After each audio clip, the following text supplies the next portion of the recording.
জীবনে যদি অনেক কষ্ট পাও তাহলে নীরবে কেঁদে নাও।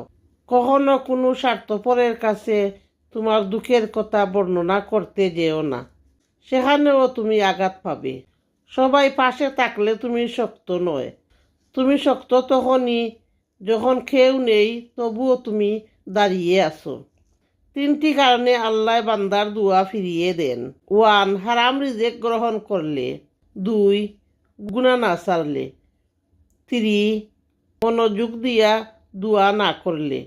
4. আত্মীয়তার সম্পর্ক ছিন্ন করলে। 5. এবং তাড়াতাড়ি করে দোয়া করলে। একটা কথা কি জানেন, যে আপনার সাথে অন্যায়ভাবে জুলুম করেছে তার প্রতিশোধের কোনো দরকার নাই, কারণ যে যেমন কর্ম করবে সে তেমনই ফল পাবে, শুধু সময়ের অপেক্ষা। এটাই বাস্তব। দেখলাইনি গো কত সুন্দর মাছ, আমার তো মনে করলি দর ডাকে খাইবার দায় গো। আপনারা